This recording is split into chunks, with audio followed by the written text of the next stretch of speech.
नमस्कार बच्चों, आइए शुरू करते हैं सौहार्द्रम प्रकृते शोभा पाठ पर आधारित अभ्यास प्रश्नों पर चर्चा।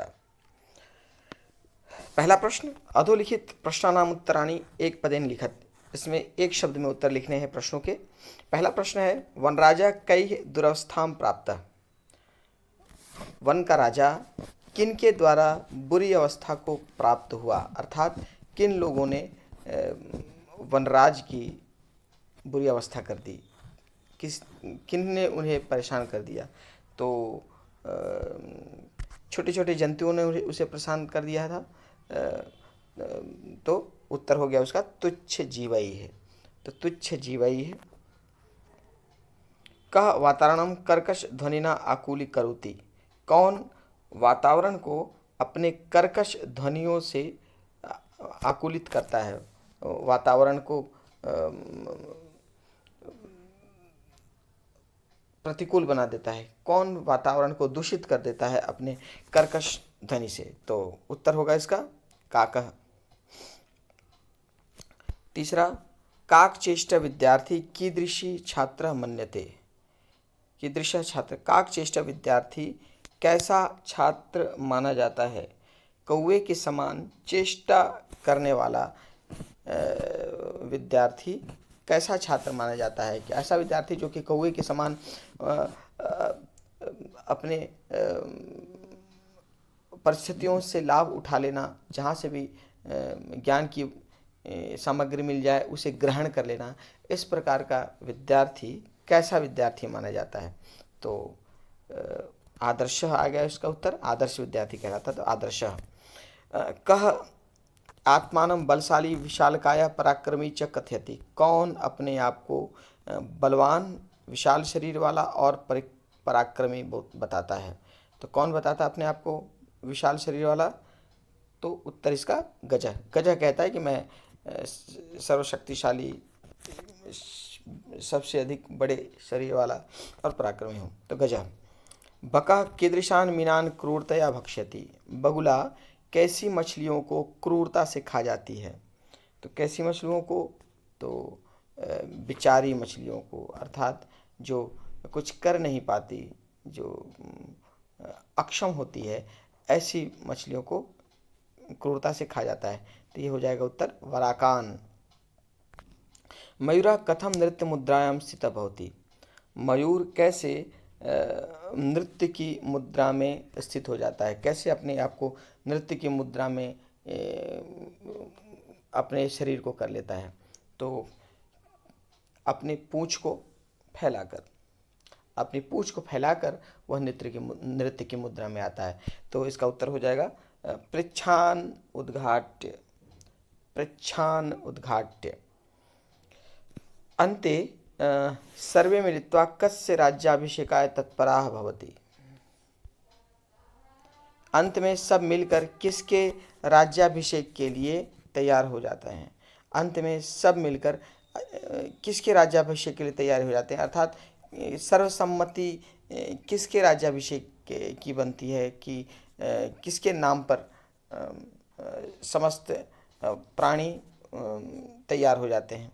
तो अंत में हमने देखा कि उल्लू के ऊपर सर्वसम्मति बनती है। तो कस्य के स्थान पे यहाँ उत्तर हो जाएगा उल्लू कस्य।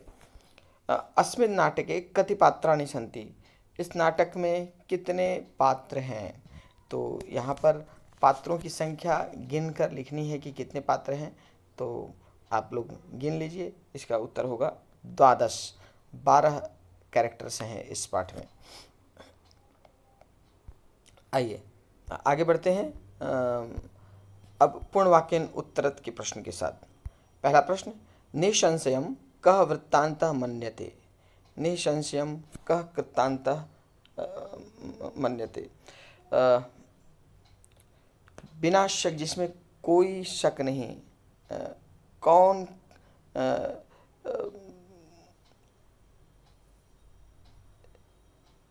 बिना संशय के कौन कृतांत माना जाता है।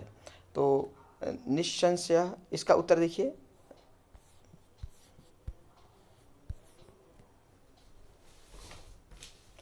पहला श्लोक में इसका उत्तर है प्रथम श्लोक द्वितीय पृष्ठ पर।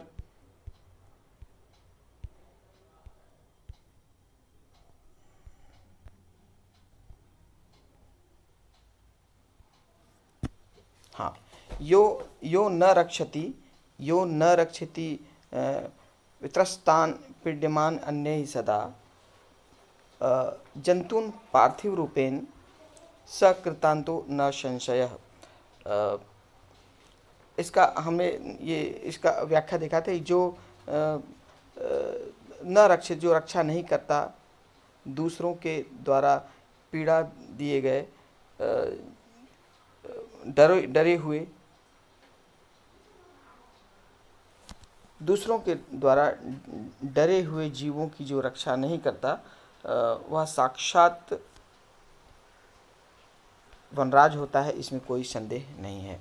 तो वनराज की उपमा दी गई है उन प्राणियों को जो दूसरों के द्वारा जो डराए जाते हैं या डरे हुए हैं, उनकी भी जो रक्षा नहीं करता, पीड़ित लोगों की रक्षा नहीं करता। तो ऐसा राजा जो है, राजा तो उस यमराज के समान है। यमराज भी राजा ही है, लेकिन यमराज दंड का प्रतीक है, यमराज दूसरों को प्रताड़ित करने का प्रतीक है। तो वास्तव में वो यमराज होता है।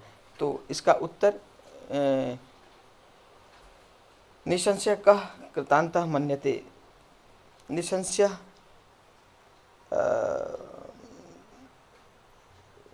यह न रक्षति, यह पार्थिव रूपेण सदा परैः, दूसरों के द्वारा वित्रस्त्रान, प्रताड़ित किए गए, डराए गए, पीड्यमान और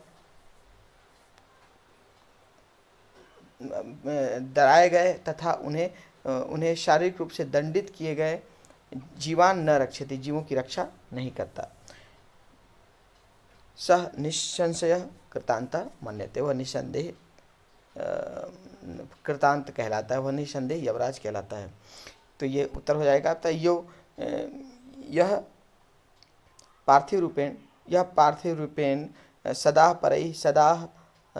परैः पीड्यमानान वित्रस्तान जीवान न रक्षति, स कृतांतः निसंशयः कथ्यते। अगला प्रश्न। बकः वन्य जंतूनां रक्षोपायान् कथं चिन्तयितुं कथयति। बगुला वन्य जंतुओं की रक्षा का उपाय कैसे सोचने के लिए कहता है। अर्थात बगुला क्या कहता है कि कैसे मैं वन्य जंतुओं की रक्षा के उपाय को सोचूंगा। तो जब बगुला जब अपने राजा पद के लिए अपने दावा करता है, उस समय वो कहता है कि मैं जल में स्थित रहकर दीर्घ अवधि तक एक स्थान पर स्थित रह सकता हूँ, चिंतन कर सकता हूँ। तो इस प्रकार मैं एक स्थान पर खड़े रहकर वन्य जीवों की रक्षा का उपाय करूँगा। ये तृतीय पृष्ठ पर इसका वर्णन है। हाँ, ये देखिए बकः। तो प्रश्न था बकः वन्य जंतूनां रक्षा उपाय कथम चिन्तयितुं कथयति। तो बकः बहुकाल पर्यंतम, बकः यहाँ से उत्तर होगा इसका।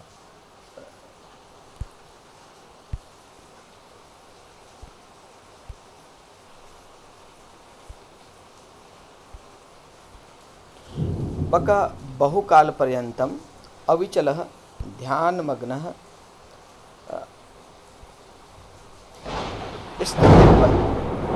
स्थित प्रज्ञः एव स्थित्वा सर्वेषां रक्षाणाम उपायान, यहाँ पर आ जाएगा चिन्तयितुं कथयति। चिंतयितुं कथयति। तो ये बकः बहुकाल पर्यन्तम् अविचलः ध्यानमग्नः स्थितप्रज्ञः इव स्थित्वा सर्वेषां रक्षायाः उपायान् चिन्तयितुं कथयति। अगला प्रश्न,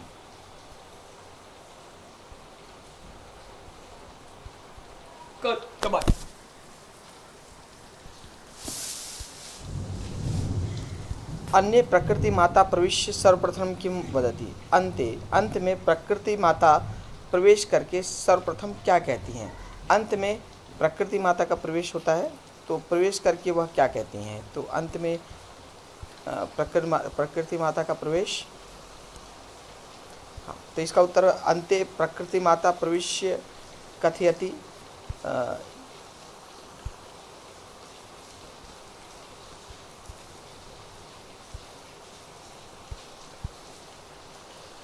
भो प्राणिनः यूयं सर्वे एव मे सन्तति कथम मिथ्या कलभं कुर्वन्ति वस्तुतः सर्वे वन्यजीविनः अन्योनाश्रिता। हे प्राणियों, तुम सभी मेरी संतानें हो, आपस में क्यों झगड़ा कर रहे हो। वास्तव में सभी वन्य जीव एक दूसरे पर आश्रित है।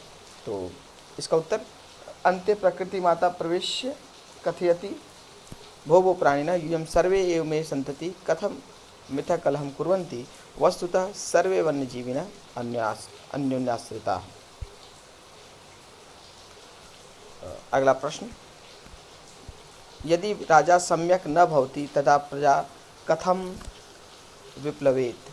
यदि राजा अच्छा न हो तो प्रजा कैसे डूब जाती है। तो आइए देखें इसका उत्तर, तीसरे पृष्ठ पर इसका उत्तर होगा। ये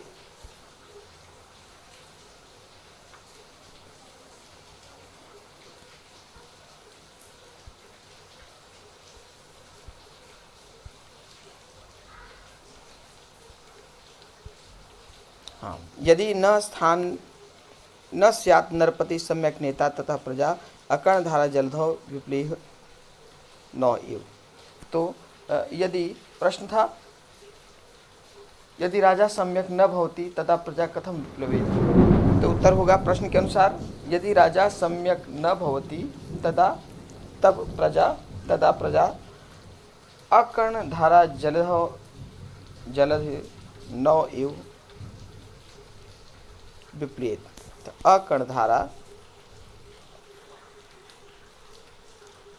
अकर्णधारा जलधौ नौ एव नाव के समान विप्लयति। अकर्णधारा जलधौ नौ एव विप्लति। इसका उत्तर होगा, मतलब कान तक के जल की धारा होते हुए वह नौका के समान डूब जाती है ऐसी प्रजा।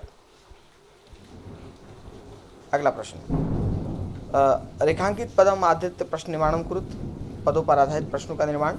सिंह वानराभ्याम स्वरक्षायाम असमर्थः एव आसीत्। सिंह वानराभ्याम बंदरों से अपनी रक्षा में असमर्थ था।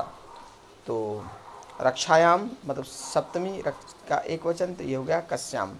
तो सिंह बंदरों से किस में असमर्थ था। तो कस्याम असमर्थ एव आसीत्।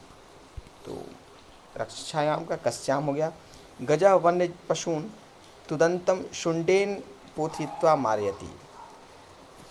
गजः वन्य जंतून, हाथी वन्य जंतुओं को परेशान करने वाले वन्य जंतुओं को अपने शुंड से पटक कर मार देता है। तो शुंडेन की जगह पे केन।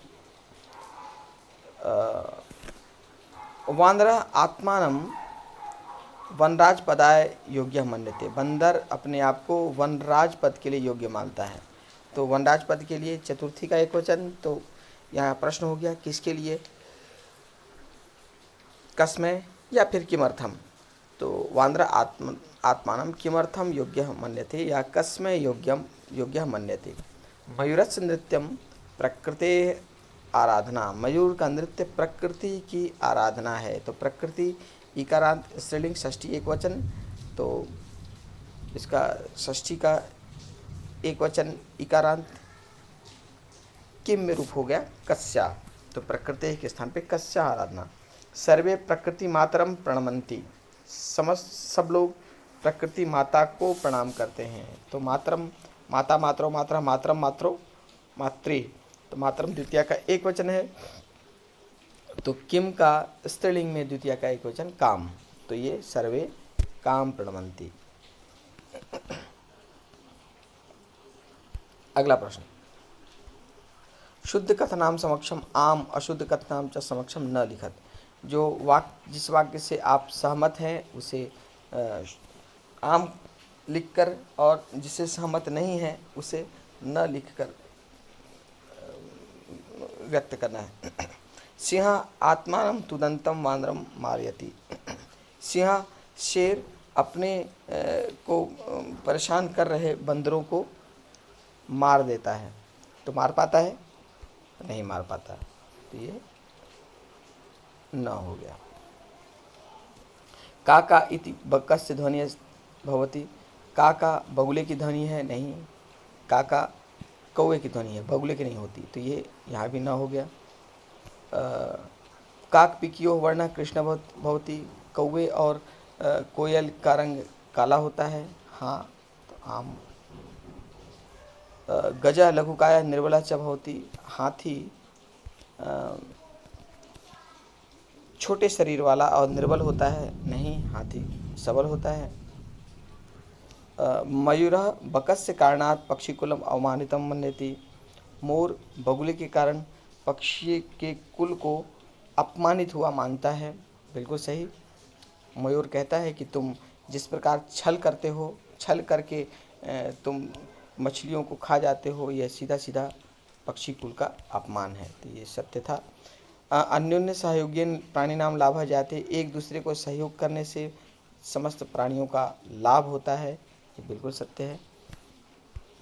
तो इस प्रकार यहाँ तक के प्रश्न आप लोगों को समझ में आ गए होंगे, ऐसी अपेक्षा है। मिलते हैं अगले वीडियो में शेष बचे हुए प्रश्नों के साथ। नमस्कार।